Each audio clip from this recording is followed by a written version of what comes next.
ಇಡೀ ರಾಜ್ಯದ ಎಲ್ಲ ರೈತರಿಗೆ ಗುಡ್ ನ್ಯೂಸ್. ರಾಜ್ಯದ ನೂತನ ಮುಖ್ಯಮಂತ್ರಿ ಡಿಕೆ ಶಿವಕುಮಾರ್ ಅವರು ರೈತರಿಗೆ ಭರ್ಜರಿ ಬಂಪರ್ ಗಿಫ್ಟ್ ಅನ್ನ ನೀಡಿದ್ದಾರೆ.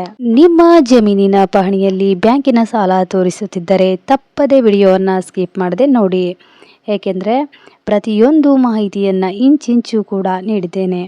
ಅದಕ್ಕಿಂತ ಮುಂಚೆ ನೀವೇನು ನಮ್ಮ ಚಾನಲ್ಗೆ ಸಬ್ಸ್ಕ್ರೈಬ್ ಆಗಿಲ್ಲ ಅಂದರೆ ದಯವಿಟ್ಟು ಸಬ್ಸ್ಕ್ರೈಬ್ ಮಾಡ್ಕೊಳ್ಳಿ, ಪಕ್ಕದಲ್ಲಿರೋ ಬೆಲ್ ಐಕಾನ್ನ ಪ್ರೆಸ್ ಮಾಡಿ. ಇದರಿಂದ ನಾನು ಮಾಡೋ ಪ್ರತಿಯೊಂದು ಯೂಸ್ಫುಲ್ ವಿಡಿಯೋಗಳು ಬಂದು ನಿಮಗೆ ಮೊದಲನೇದಾಗಿ ತಲುಪತ್ತೆ. ಹಾಗೆಯೇ ವಿಡಿಯೋ ಇಷ್ಟ ಆದರೆ ಒಂದು ಲೈಕ್ ಮಾಡಿ, ಹಾಗೆ ನಿಮ್ಮ ಫ್ರೆಂಡ್ಸ್ ಹಾಗೂ ಫ್ಯಾಮಿಲಿಗೆ ಶೇರ್ ಮಾಡಿ. ರಾಜ್ಯದಲ್ಲಿನ ರೈತರಿಗೆ ಆರ್ಥಿಕ ನೆರವನ್ನು ನೀಡಲು ರಾಜ್ಯ ಸರ್ಕಾರ ಮತ್ತು ಕೇಂದ್ರ ಸರ್ಕಾರಗಳು ರೈತರಿಗಾಗಿ ಹೊಸ ಯೋಜನೆಗಳನ್ನು ಜಾರಿಗೆ ತರ್ತಾ ಇವೆ ಹಾಗೂ ಧನ ಸಹಾಯ ಸೌಲಭ್ಯಗಳನ್ನು ಕೂಡ ಮಾಡ್ತಾ ಇವೆ. ರೈತರಿಗೆ ಜಮೀನಿನ ಪಹಣಿಯಲ್ಲಿ ಸಾಲ ತೋರಿಸುತ್ತಿದ್ದರೆ ಅಂತಹ ರೈತರಿಗೆ ಯಾವುದೇ ಬ್ಯಾಂಕ್ಗಳಲ್ಲಿ ಅಥವಾ ಸಹಕಾರಿ ಬ್ಯಾಂಕ್ಗಳಲ್ಲಿ ಅಥವಾ ಗ್ರಾಮೀಣ ಬ್ಯಾಂಕ್ಗಳಲ್ಲಿ ಹೊಸ ಸಾಲ ಸೌಲಭ್ಯ ಕೊಡುವುದಿಲ್ಲ. ಇಂತಹ ಸಮಸ್ಯೆಗಳನ್ನು ಅರಿತ ನೂತನ ಮುಖ್ಯಮಂತ್ರಿ ಡಿಕೆ ಶಿವಕುಮಾರ್ ಅವರು ರಾಜ್ಯದ ರೈತರಿಗೆ ಭರ್ಜರಿ ಗಿಫ್ಟನ್ನು ನೀಡಿದ್ದಾರೆ. ರೈತರ ಜಮೀನಿನ ಪಹಣಿಯ ಮೇಲೆ ಸಾಲ ಇದ್ದರೆ ಅದನ್ನು ಹೇಗೆ ತೆಗೆಯಬೇಕು ಎನ್ನುವ ಕುರಿತು ನಾನು ನಿಮಗೆ ಮಾಹಿತಿಯನ್ನು ನೀಡ್ತೇನೆ. ನಿಮ್ಮ ಜಮೀನಿನ ಪಹಣಿಯಲ್ಲಿ ಇನ್ನು ಸಾಲದ ವಿವರಗಳು ಹಾಗೆಯೇ ಉಳಿದುಕೊಂಡಿವೆಯೇ? ಇದರಿಂದ ಮುಂದಿನ ದಿನಗಳಲ್ಲಿ ಸಾಲ ಅಂದರೆ ಹೊಸ ಸಾಲ ಪಡೆಯಲು ಅಥವಾ ಜಮೀನಿನ ವ್ಯವಹಾರ ಮಾಡಲು ತೊಂದರೆ ಆಗುತ್ತದೆ. ಈ ಸಮಸ್ಯೆಯನ್ನು ಪತ್ತೆ ಹಚ್ಚಲು ಈಗ ನೀವು ಬ್ಯಾಂಕ್ ಅಥವಾ ಕಂದಾಯ ಇಲಾಖೆಗೆ ಹೋಗುವ ಅವಶ್ಯಕತೆ ಇಲ್ಲ. ನಿಮ್ಮ ಹತ್ತಿರ ಇರುವ ಮೊಬೈಲ್ ಮೂಲಕವೇ ಕೇವಲ 2 ನಿಮಿಷದಲ್ಲಿ ಸಾಲದ ಸ್ಥಿತಿಗತಿಯನ್ನು ಪರಿಶೀಲಿಸಬಹುದು. ಪಹಣಿ ಪರಿಶೀಲನೆ ಏಕೆ ಮುಖ್ಯ? ಋಣಭಾರ ಮುಕ್ತ ದಾಖಲೆ. ನಿಮ್ಮ ಆಸ್ತಿಯ ದಾಖಲೆಗಳು ಕ್ಲೀನ್ ಆಗಿದ್ದಾಗ ಮಾತ್ರ ಮೌಲ್ಯ ಹೆಚ್ಚಿರುತ್ತದೆ. ಸಾಲ ತೀರಿಸಿದ ನಂತರವೂ ಪಹಣಿಯಲ್ಲಿ ಋಣಭಾರ ತೋರಿಸುತ್ತಿದ್ದರೆ ಅದನ್ನು ತಕ್ಷಣ ಸರಿಪಡಿಸಿಕೊಳ್ಳುವುದು ಉತ್ತಮ. ವಂಚನೆ ತಡೆಗಟ್ಟಲು ಕೆಲವು ಪ್ರಕರಣಗಳಲ್ಲಿ ರೈತರಿಗೆ ತಿಳಿಯದೆಯೇ ಅವರ ದಾಖಲೆ ಬಳಸಿ ಬೇರೆಯವರ ಸಾಲ ಪಡೆದಿರುವ ಸಾಧ್ಯತೆ ಇರುತ್ತದೆ. ಇದನ್ನು ಪತ್ತೆ ಹಚ್ಚಲು ಈ ಆನ್ಲೈನ್ ತಪಾಸಣೆ ಸಹಕಾರಿ. ಭೂಮಿ ಪೋರ್ಟಲ್ ಮೂಲಕ ನಿಮ್ಮ ಜಮೀನಿನ ಮಿತಿ, ಯಾವ ಬ್ಯಾಂಕಿಂದ ಎಷ್ಟು ಬೆಳೆ ಸಾಲ ಪಡೆಯಲಾಗಿದೆ ಎಂಬ ನಿಖರ ಮಾಹಿತಿಯನ್ನು ನೀವು ಪಡೆಯಬಹುದು.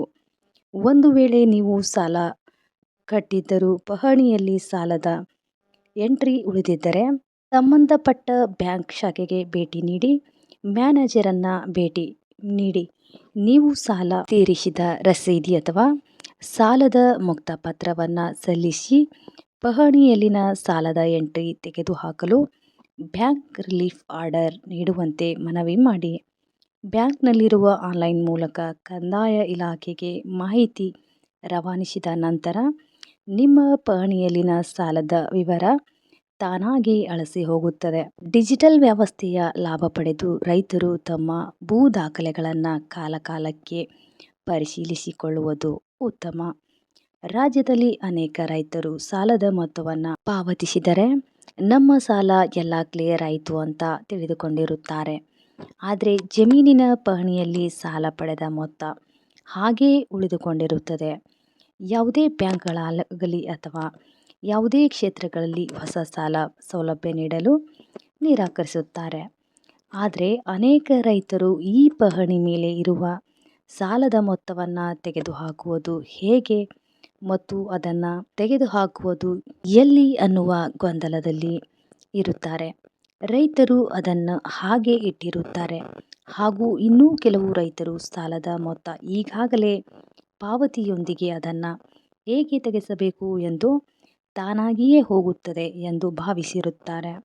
ಇನ್ನೂ ಕೆಲವು ರೈತರು ಪಹಣಿಯಲ್ಲಿನ ಸಾಲದ ಮೊತ್ತ ತೋರಿಸುವುದರಿಂದ ಯಾವುದೇ ರೀತಿಯ ತೊಂದರೆಯಾಗುವುದಿಲ್ಲ ಎಂದು ಹಾಗೆಯೇ ಬಿಟ್ಟಿರುತ್ತಾರೆ.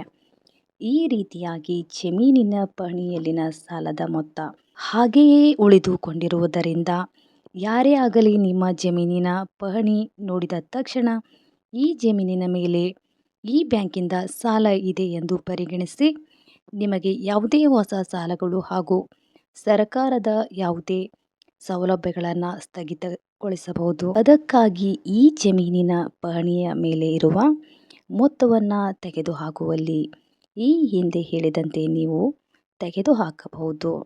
ಒಂದು ವೇಳೆ ನಿಮಗೆ ಗೊತ್ತಿಲ್ಲ ಅಂದರೆ ನೀವು ನಿಮ್ಮ ತಾಲೂಕಿನ ಭೂಮಿ ಕೇಂದ್ರವನ್ನು ಸಂಪರ್ಕಿಸಿ ಅಥವಾ ನೆಮ್ಮದಿ ಕೇಂದ್ರವನ್ನು ಸಂಪರ್ಕಿಸಿ ಅಥವಾ ತಹಸೀಲ್ದಾರ್ ಕಚೇರಿಯನ್ನು ಸಂಪರ್ಕಿಸಿ. ನೋಡಿ ರೈತರೆ, ನಿಮಗೆ ನಿಮ್ಮ ಪಹಣಿಯಲ್ಲಿನ ಸಾಲ ಕಟ್ಟಿದ್ದರೂ ಇನ್ನೂ ತೋರಿಸ್ತಾ ಇದ್ದರೆ ನಾನು ಹೇಳಿದ ಹಾಗೆ ನಿಮ್ಮ ಸಾಲವನ್ನು ತೆಗೆದುಹಾಕಿ. ಆಗ ಮಾತ್ರ ನಿಮಗೆ ಯಾವ ಬ್ಯಾಂಕ್ನಲ್ಲಾದರೂ ಹೊಸ ಸಾಲ ಸಿಗುತ್ತದೆ. ಈ ವಿಡಿಯೋ ಏನಾದರೂ ನಿಮಗೆ ಯೂಸ್ಫುಲ್ ಅನಿಸಿದರೆ ದಯವಿಟ್ಟು ಒಂದು ಲೈಕ್ ಮಾಡೋದನ್ನು ಮರಿಬೇಡಿ.